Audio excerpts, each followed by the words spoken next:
Gubernur Bank Indonesia secara resmi mengundurkan diri pagi tadi.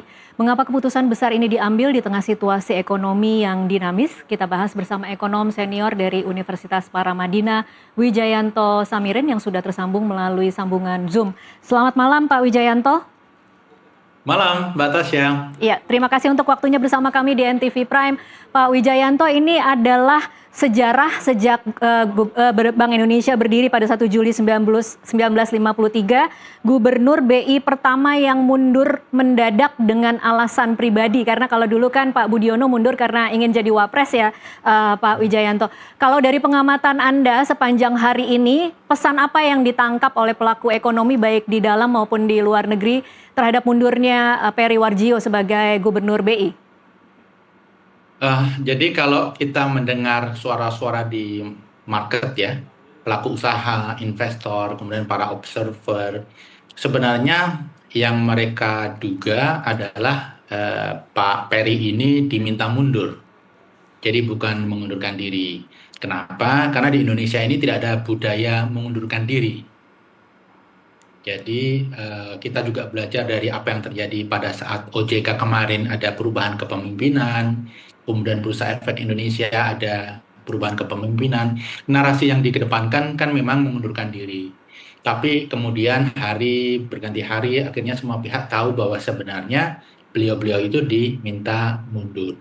Jadi narasi yang sangat kuat di publik sekarang adalah Pak Peri ini diminta mundur, walaupun narasinya beliau mengundurkan diri. Karena begini, kalau mengundurkan diri, biasanya pihak yang mengundurkan diri itu akan menyampaikan sendiri di depan media bahwa saya mengundurkan diri. Tetapi ini beliau pun tidak hadir pada saat press conference. Jadi ini membuat dugaan bahwa beliau diminta mundur semakin kuat.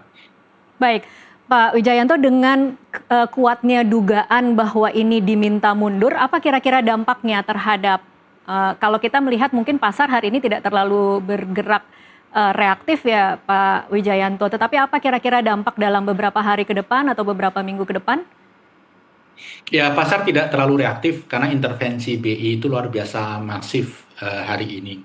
Tapi begini, kalau beliau memang diminta mundur, berarti pemerintah akan mempunyai arah kebijakan yang sangat berbeda dengan apa yang terjadi selama ini. Kenapa? Karena kalau kita lihat track record-nya, BI di bawah Pak Peri Warjio ini cukup berprestasi. Misalnya berhasil membawa Indonesia keluar dari krisis COVID yang luar biasa.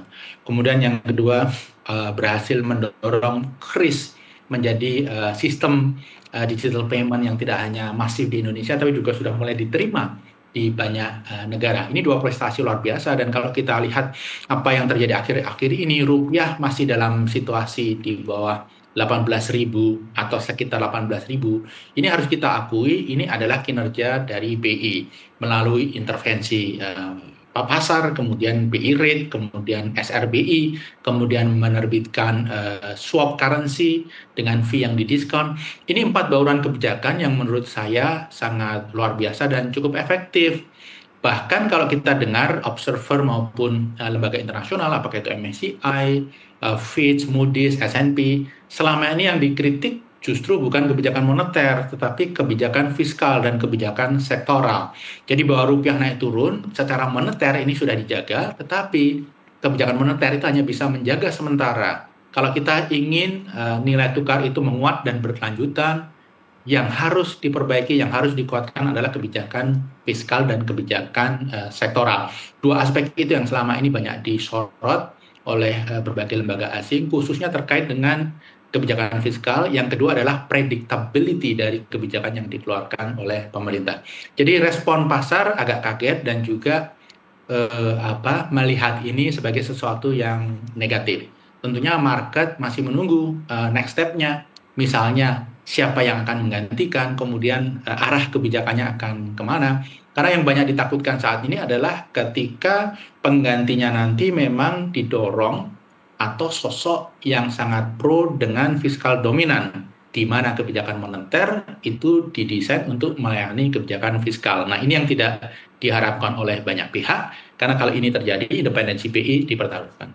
Baik, Pak Wijayanto, pada pukul 16.21 tadi, Bu Destri yang saat ini menjadi PLT Gubernur Bank Indonesia tiba di istana bersama dengan Deputi Gubernur sekaligus keponakan dari Presiden Prabowo Thomas Jiwandono. Apa yang jadi kekhawatiran terbesar Anda terhadap apa yang akan pemerintah lakukan untuk Bank Indonesia di beberapa hari ke depan? Ya, kalau Bu Destri memang sosok yang kredibel, beliau punya pengalaman, kita semua tahu gitu ya, seasoned ekonomis gitu. Tetapi yang menjadi permasalahan adalah apakah beliau itu kemudian diberikan arahan untuk mengganti arah kebijakan BI. Kalau memang tidak ada perubahan arah, kenapa Pak Peri Warjio diganti? Jadi menurut saya yang mengkhawatirkan banyak pihak adalah tendensi atau dugaan atau adanya potensi perubahan arah kebijakan BI yang sangat masif. Apalagi kalau kita lihat revisi Undang-Undang P2SK itu membuat BI semakin sulit untuk quote unquote independen. Kenapa? Karena dia dikasih tugas tidak hanya menjaga inflasi dan nilai tukar, tapi juga mendorong pertumbuhan ekonomi, menciptakan lapangan pekerjaan, kemudian DPR bisa melakukan review atas kinerja BI, kemudian DPR ikut terlibat dalam menyusun anggaran dan mengapprove anggaran BI. Jadi ada banyak faktor yang membuat BI sangat rentan tarik-menarik kepentingan, khususnya dari aspek politik. Jadi yang kita harapkan adalah siapapun nanti yang mengganti, apakah Bu Desti akan melanjutkan, pemerintah tetap memastikan independensi BI terjaga.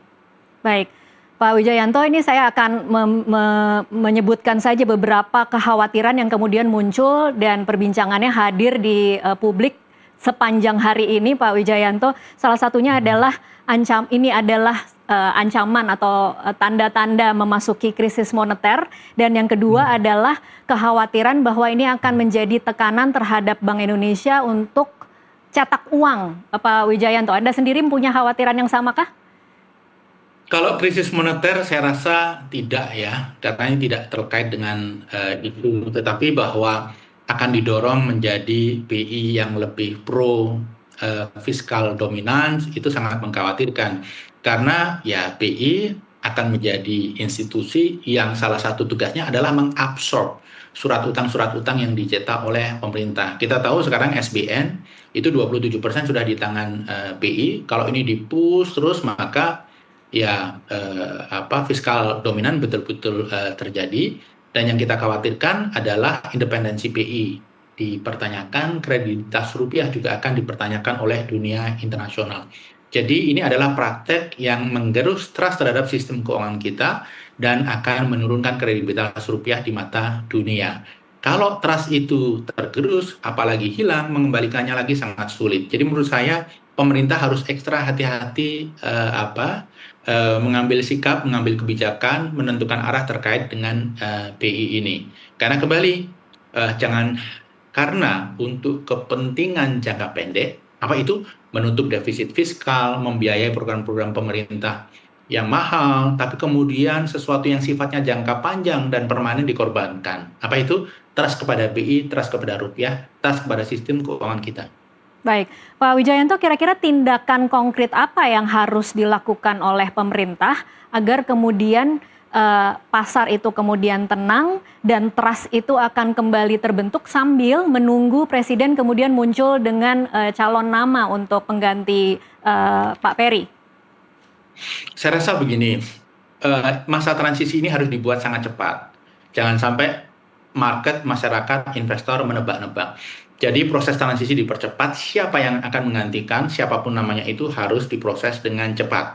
Kemudian harus dipastikan bahwa sosok yang menggantikan itu adalah sosok yang punya kredibilitas, punya integritas, kemudian market tidak menganggap ini sebagai anti pasar. Kemudian yang yang keempat adalah mempunyai communication style yang bagus. Jadi Gubernur BI tidak boleh orang yang gampang mengeluarkan statement karena ini akan membuat market nervous. Gubernur BI harus orang yang cool, orang yang tenang, orang yang sikap dan tutur katanya terukur.